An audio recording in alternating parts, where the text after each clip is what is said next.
आखिरी चारा हमारे पास है। अब तो सब मैडम बेरोजगार हो गए। हम इसमें ना सरकार सोई हुई है, उन्हें कुछ दिख नहीं रहा। आज वो सामने चारा दिखाने को नतमस्तक हो गए, उनको सुनना चाहिए, हमारा दुख दर्द हमारी पीड़ा को सुनना चाहिए। एक बार सरकार हमें देखने तक नहीं। नमस्कार, मैं कशिश और स्वागत है आपका लीडिंग भारत में। लगातार यहाँ पर देखा जाए तो दिल्ली में सबसे ज़्यादा जो मार्शल है वो बहुत ज़्यादा परेशान नजर आ रहे हैं, क्योंकि यहाँ पर 27 अक्टूबर से लगातार धरने पर बैठे हुए और ये पोस्टर आप देख सकते हैं जिसमें साफ तौर पर लिखा है कि दिल्ली सिविल डिफेंस बस मार्शल है जो लगातार यहाँ पर रोजी रोटी की बात करे, रोजगार वापस दो उसकी बात लगातार करते नजर आ रहे हैं। पहले भी धरना हमने कवर किया तो हमने आपको बताया था। एक बार फिर से यहाँ पर काफ़ी ज़्यादा लोग तादाद में नजर आ रहे हैं। मैं दूर तक दिखाना चाहूँगी कि कितने सारे लोग यहाँ पर खड़े रोजगार वापस मांगने की बात यहाँ पर लगातार करते हुए नजर आ रहे हैं। सीधा बात करेंगे कि यहाँ पर क्या सवाल है। अगर देखा जाए आप लोग लगातार धरना कर रहे हैं लेकिन सरकार नहीं सुन रही है, क्या करेंगे फिर हम? सर मैम इसमें ना सरकार सोई हुई है, उन्हें कुछ दिख नहीं रहा। पहले यही सरकार थी जो धरने से यहाँ तक पहुँची है। आज उन्हें ये नहीं दिख रहा कि उन्हीं के बच्चे, उनकी बहनें माताएं सड़कों पे है। क्यों है उनकी बहनें माताएं सड़कों पे? हमने रोजगार मांगने नहीं गए थे, उन्होंने हमें दिया था। जब हम गए थे हमारी सारी चीजें हुई थी, फिर भी उन्होंने हमें नौकरी से निकाला। किस रीजन पर निकाला हमें ये तक अभी तक सरकार ने ये भी नहीं बताया कि हमने किस गलती से निकाला है। कुछ नहीं बताया उन्होंने। बस एलजी साहब कहते हैं कि दिल्ली सरकार ने प्रस्ताव दिया, हमने आपको निकाल दिया। अब एलजी साहब को ये भी सोचना चाहिए था कि 10,792 को मैं निकाल रहा हूँ तो मैं उनके परिवार के, उनके रोजी रोटी पे लात मार रहा हूँ। उन्होंने कुछ नहीं ध्यान दिया, सबको निकाल दिया बस एकदम से। इसी वजह से हम दिल्ली सरकार के पास आए कि हमें हमारा रोजगार वापस दिया जाए। इन लोगों के, आप लोगों के बीच में कितनी उम्र से कितनी उम्र तक के लोग यहाँ पर मौजूद हैं? मैडम ये तो 50+ से भी ऊपर है इसमें। और इसमें अब बताओ कहाँ जाएंगे, इतने साल की उम्र हो गई और 4-5 साल के बाद 60 साल की उम्र भी हो जाएगी। कुछ लोग ऐसे हैं और जिन लोगों को कार्य करते करते कम से कम 15 साल भी हो गए। अरे ये कहते हैं कि हमने कोविड में लगाया था। अब 15 साल पहले कोविड था क्या मैडम? कोई इनसे मालूम करे। 15 साल पहले कोविड नहीं था, ये हवाला देते कि हमने कोविड में लगाया था। अब बताओ ये कहाँ जाएंगे? इनकी उम्र निकल गई। अगर इतने साल अगर और किसी डिपार्टमेंट में देते, अपना काम करते तो अपने काम में तरक्की करते, बढ़ावा मिलता उनको। अब तो सब मैडम बेरोजगार हो गए। सिर्फ हमारी लड़ाई इनसे सिर्फ यही है 10,792 को रोजगार दिया जाए और हमें कुछ नहीं चाहिए, हमें रोजगार दिया जाए। यहाँ पर अगर देखा जाए आप लोग सीएम हाउस के नजदीक में ही है तो लगता है कि कुछ कानों पे जू रेंगती नजर आएगी इस बार। सबसे पहले आपका न्यूज चैनल का धन्यवाद करते हैं हम। और जो जिस तरह से दिल्ली सरकार ने हमें हटाया है सिविल डिफेंस एक्ट का हवाला देकर, तो हम ये शांतिपूर्ण धरना सीएम हाउस का घेराव करने आए हैं और पूरा बंदोबस्त के साथ आए हैं कि हम इनसे सवाल जवाब पूछ रहे हैं कि हमें किस तरह आपने हटाया था। और ये सवाल जवाब देने में नाकाम है, क्योंकि पिछले 3 महीने से लगातार प्रोटेस्ट कर रहे हैं हम और सवाल जवाब नहीं दे पा रहे हैं। जो ओएसडी से हम मिले थे, साहब से मिले थे कि हमें प्रपोजल आप सरकार को भेजो, एलजी साहब को भेजो, तो वो कह रहे हैं कि हमने एक बार नहीं 10 बार प्रपोजल भेज दिया। हमारा भी सवाल उनसे यही था कि आपने प्रपोजल भेजा तो डायरी संख्या बता दो, पर डायरी संख्या कोई सवाल जवाब करने को तैयार नहीं है। सीएम साहब कहते थे कि हम दिल्ली का काम करेंगे बेटा बनकर। आज सीएम साहब कहाँ पर हैं? आज वो सामने चेहरा दिखाने को नतमस्तक हो गए, चेहरा दिखाने को सामने नहीं आ रहे सीएम साहब। और एलजी साहब की भी गलती है इसमें। लगातार 2-3 महीने से हम प्रोटेस्ट कर रहे हैं, तो आपको संज्ञान लेना चाहिए, हमारा रोजगार वापस देना चाहिए। तो सबसे बड़ी गलती इन दोनों सरकारों की है, केंद्र सरकार की भी है और राज्य सरकार की भी, इसमें दोनों की गलती है। जो हम इस तरह से हमारी माताएं बहनें जवान हम रोड पे भटक रहे हैं रोजगार से संबंधित, तो इनको सुनना चाहिए, हमारा दुख दर्द हमारी पीड़ा को सुनना चाहिए। जो इस तरह से दुख दर्द भटक रहे हैं हम, तो हमारा रोजगार, हम तो हाथ जोड़ के यही कर रहे हैं सरकार से, हमारा रोजगार हमें वापस दे।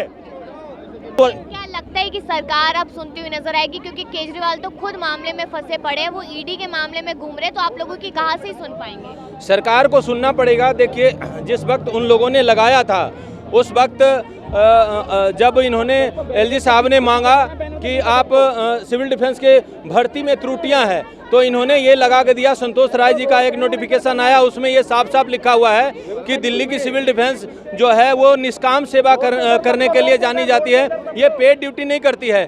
तो जब लगाया गया था उस वक्त भी तो 1968 एक्ट था और लगाया 8 साल 10 साल हम लोग नौकरी किए, उसके बाद बिना बताए आप ये कह के निकाल दिए कि सिविल डिफेंस का 1968 एक्ट कहती है कि आप लोग निष्काम ड्यूटी कर सकते हैं आपदा के दौरान और पेड ड्यूटी कहीं नहीं कर सकते हैं। तो अब हमें सरकार से यही सरकार को जगाने का कोशिश कर रहे हैं। पिछले 71 दिनों से लगातार कंटिन्यू सरकार के सचिवालय के सामने बैठकर धरना प्रदर्शन कर रहे हैं, लेकिन सरकार की सुनवाई नहीं हो रही है। अब आपका कहना बिल्कुल जायज़ है। आपके चैनल के माध्यम से हम सभी लोगों को बताने का कोशिश कर रहे हैं कि सरकार की परिस्थितियां अपने जगह है, लेकिन हमारी जो परिस्थितियां हैं वो रोजी रोटी से जुड़ा हुआ है। हमारा परिवार का चलाना बहुत मुश्किल हो रहा है। तो हम लोग जब रोजी रोजगार, जरूरी नहीं आप सिविल डिफेंस में हमें रोजगार दीजिए, कहीं भी रोजगार दे दीजिए, हम तो रोजगार के लिए आए हैं, रोजगार दे देंगे, हमारा बच्चा परिवार चल जाए। महिलाओं से भी बात करेंगे यहाँ पर। बताइए मैम, क्या लगता है कि केजरीवाल के कानों पे जू रेंगती हुई नजर आई कि अब आप लोग यहाँ तक आ गए हैं? मैम होना तो चाहिए, और अगर न्यूज़ के थ्रू हम यही कहना चाहते हैं कि उनको अब हमारी मतलब सूद लेनी चाहिए कि अब लगा लीजिए 2 महीने से ज़्यादा हो गए हैं, और 2 महीने से ज़्यादा होने के बावजूद हम यहाँ पे आए हैं। आखिरी चारा हमारे पास है। हम लोग वहाँ पे बैठे थे, 11 लोग वहाँ पे मरे, जो डेथ कर चुके हैं, एक्सपायर हो गए हैं बेचारे, उनके घर में कोई देखने वाला नहीं है। हमारे घर में अब तो ये हो गया हालत कि हम रेंट पे रहने वाले हैं, और रेंट लगातार बढ़ता जा रहा है। जब हमारे पास रोजी रोजगार नहीं है, कमाने का कोई जरिया नहीं है, तो रेंट कहाँ से दें? अपने बच्चों की फीसें कहाँ से जमा करें? स्कूल में भी प्रॉब्लम हो रही है। अब लगा लीजिए कि हम यही कहना चाहेंगे उनसे कि हमारा रोजी रोजगार वापस। अब आप लोग यहाँ पर देख सकते हैं कि महिलाएं भी कितनी ज़्यादा नजर आ रही है। यहाँ पर लगातार मांग की जा रही है कि हमें रोजगार वापस दिया जाए। हम भीख नहीं मांग रहे, अपना अधिकार मांग रहे। इतनी दिक्कत हो रही है बेरोजगारी की वजह से। देखो दिक्कत तो बहुत ज़्यादा हो रही है। 70 दिन से ऊपर हो गए हमें धरने बैठे हुए, खुली आसमान के नीचे बैठे पड़े हैं। एक बार सरकार हमें देखने तक नहीं आई कि हमारे साथ क्या हो रहा है, क्या नहीं हो रहा। हमारा पूरा परिवार रोड पे आ गया मैडम। कोई सरकार की कानों में जूं तक नहीं रह रही है। बिना किसी गलती के, हमें बिना किसी नोटिस के एक झटके में मतलब रोड पे ला खड़ी कर दिया। कहते हैं जरूरत नहीं है अब मार्शलों की इतनी ज्यादा। मैम क्यों जरूरत नहीं है? आप पब्लिक से पूछिए, पब्लिक बताए कि जरूरत है कि नहीं है। मैं खुलेआम गुंडागर्दी हो रही बसों में, जब कतरों का खुलेआम राज आ गया मैडम। ब्लेडे लग रहे चेहरे, पब्लिक से मतलब छीना छपटी करे, हर चीज़ हो रही है मैम। जरूरत क्यों नहीं है? जरूरत बहुत ज़्यादा बसों में मार्शलों की है मैम, बस सरकारें देख नहीं रही है। किसी पहले कहते थे कि मतलब कि सिविल डिफेंस है, मतलब कि सब कुछ सिविल डिफेंस कर रही है। अभी ने सिविल डिफेंस का कोई एक एक्ट का हवाला देकर सबको हटा दिया। जब हमारा में हमें रोजगार दिया गया था उस टाइम इन्होंने एक्ट नहीं देखा था। उस टाइम IAS ऑफिसर होते हैं, IPS ऑफिसर होते हैं, सारे होते हैं। बाकायदा एक प्रोटोकॉल के तहत हमारे मतलब भर्ती ले गई थी, मतलब हाइट नापी गई थी मैम, दौड़ लिया था सब बाकायदा हमारा मैम 13 सेकंड की 100 मीटर की दौड़ थी। अगर 14 सेकंड हो गए थे बाहर कर दिया करते थे उस टाइम। हमें पूरा एक प्रोटोकॉल के मतलब के तहत हमें भर्ती ली गई थी मैम। इस टाइम में एक झटके में हमें बाहर कर दिया गया। हमें रिक्वेस्ट सरकार से एक बार हमें मतलब कि मजबूरी में हाथ जोड़ के विनती कर रहे हैं कि हमें दोबारा में वापस रोजगार पर रखा जाए। पूरे लॉकडाउन में पूरे सिविल डिफेंस वाले काम में कोई भी सरकार, कोई बंदा सामने नहीं आता था। पूरे सिविल डिफेंस वाले, चाहे कोई किसी की डेड बॉडी हो या हॉस्पिटल में हो, कोई बीमार हो, हम ही लोग खाना पीना हर एक चीज़, पूरी पब्लिक की सेवा मैम हम लोग करते थे। लेकिन जब काम निकल गया उनका तो आज हम लोग को लात मार दिया गया मैम। और हम लोग 2024 आ रहा है, सरकार को हिला के रख देंगे हम। कोरोना योद्धा का नाम दिया था हमें 2019 में, जब कोरोना आया था कोरोना योद्धा का नाम दिया था हमें। आज कोरोना योद्धा में रोड पे पड़ी है, लेकिन सरकार एक बार देखने तक नहीं आ रही है कि हमारे साथ क्या हो रहा है, क्या नहीं हो रहा है। इतनी सरकार अपने पछड़ों में फंसी पड़ी है, ईडी में फंसी पड़ी है। कहाँ से सुनेगी आप लोग? ये तो सिर्फ कहना है कि सरकार अपने बछड़ों में फंसी पड़ी है। वो सिर्फ अपने किए गए कर्मों से ना बच रही है कि हमें जो है ना मुंह ना दिखाना पड़ जाए कहीं पब्लिक के सामने। इन्हीं हाथों ने जो है ना कोविड पॉजिटिव बॉडियां उठा के जलाई हैं अपने हाथों से। कोविड के टाइम पे जो इंसान मर जाता था कोविड को, इनको देखना तक नहीं चाहता था, इन्हीं हाथों से हमने कोविड की बॉडियां उठा के जलाई हैं। और अब ये चीज़ अच्छे से देख सकते हैं हमारे पास कि क्या है ये। आप मतलब समझ रहे होंगे इसका। 10,792 लोगों को इस तरीके से इन्होंने निकाल के बाहर फेंक दिया है जिसका कोई जवाब नहीं है। और अब ये एक दूसरे के ऊपर लालछन लगा रहे हैं कि LG साहब ने नहीं करा या CM साहब ने नहीं करा। हाँ, ये गलत है। CM साहब बहाने मारना बंद कीजिए, और जो आपने करा है उस चीज़ का अगर आप सामने आकर जवाब देंगे तो बेहतर होगा। और हम आपसे ये कहते हैं कि अगर आप आपने जो हमारे साथ किया है, अगर आप गलत नहीं हैं और आप इस चीज़ के जिम्मेदार नहीं हैं, तो आप हमारे साथ आके खड़े होइए, हम आपके साथ लड़ेंगे अगर आप गलत नहीं हैं। बहुत बढ़िया। क्या कह रहे हैं? जय हिंद। सबसे पहले तो मैं भारत TV का स्वागत करता हूं कि आप लोग आए मेरे बातों को करने के लिए। सबसे पहले कि हम CM साहब से कहना चाहते हैं कि उन्होंने जब हमें रखा था तो उस टाइम 4.5 साल रखने के बाद उनको 1968 का एक्ट कैसे याद आया? ये एक तो पहले से थी, फिर 1968 का एक्ट कैसे आया? उन्होंने हवाला दिया कि 1968 के एक्ट के बिना पे मैं आपको निकाल रहा हूँ, क्योंकि उसमें जो है 1961 एक्ट में कि बोलते हैं कि प्रावधान में गलती हुई भर्ती करने में, तो गलती हुई तो किसकी कमी है? सीएम साहब की कमी है, जो अफसर लगे हुए हैं उनकी कमी है। तो हम कहते हैं कि उसकी सज़ा सिविल डिफेंस क्यों भुगते?